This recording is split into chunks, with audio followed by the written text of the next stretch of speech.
เอาตื่นมาเลยเอาไปกันไหนจุงเงงจุงเงง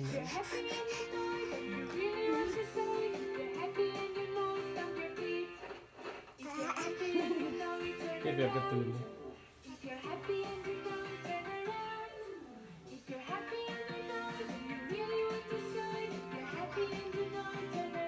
เอาอย่างที่ก้น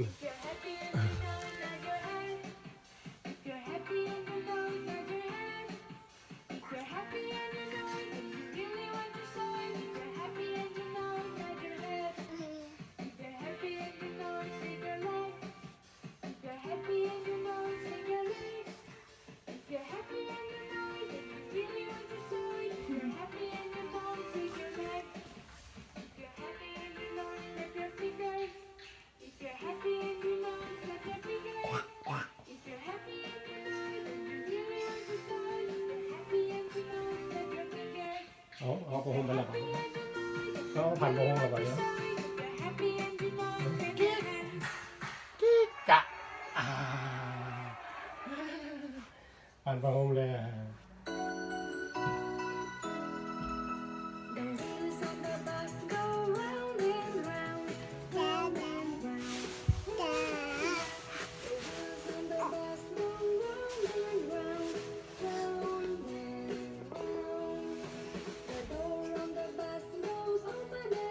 เอาผ้าห่มปุ๊บก็ของไว้ละกิ๊กกะกิ๊กกะกิ๊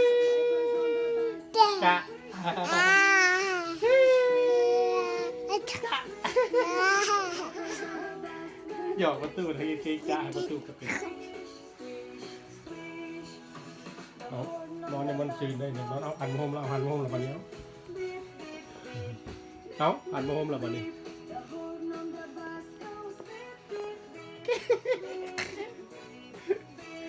หลานคนหนึ่งวันได้ตื่น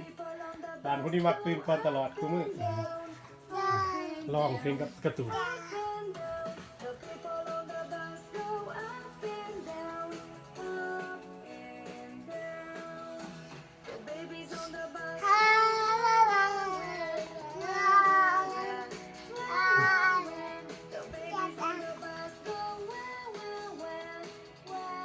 มากหลายของผมละพันนั่นน่ะมนเขาบ่มละ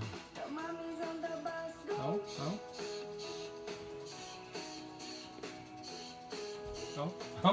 พันบ่ผมกิ๊กบ่เห็นแล้วเห็นวิวแล้วกิ๊กบ่เห็นวิวแล้วแก้วเล่มเดียวทั้งมี2-3เล่ม2เล่มทั้งลุงหาก็ขึ้นเล่มเดียวกิ๊กเอากิ๊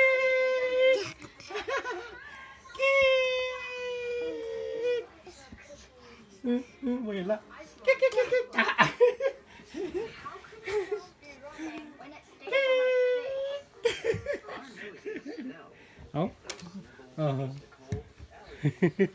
ขี้ดื้อนะคนขี้ดื้อนะเอาบายซะลูกเอาบาย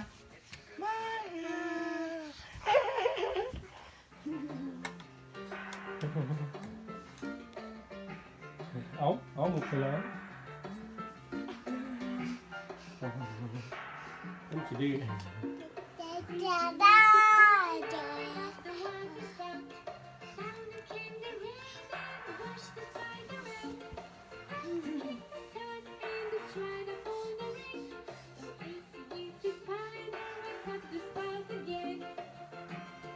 เอาลูกกระหง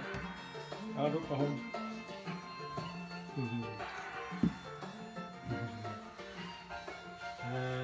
กิ๊กจ้าเอาบายเด้อลูกบายพี่น้องซะบายเด้อพี่น้องเอ้ยประตูเลี้ยงหลาน2คนคนหนึ่งวันได้ตื่นคนนี้ตื่นก่อนแต่ละมื้อคุณยายเขากินละ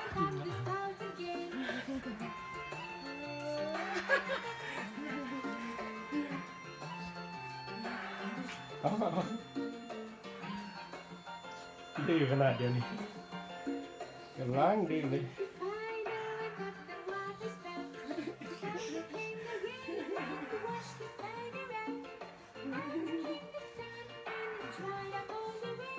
So easily to find รอบก่อนประหม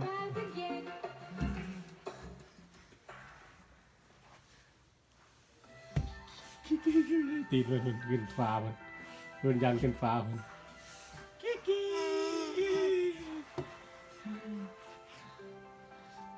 บ๊ายบาย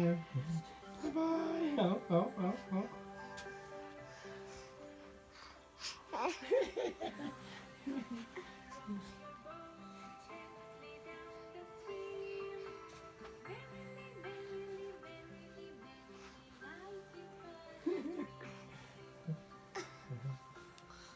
ายบายได้พี่น้องเด้อขึ้นไปเบื้องหลังผู้น้อยคนผู้น้อยกำลังนอนมันตื่นกำลังสิตื่นใหญ่เนี่ยมาตื่นก่อนทุกมื้อเหนื่อยเสียบายใช่ลูกเสียบายหมด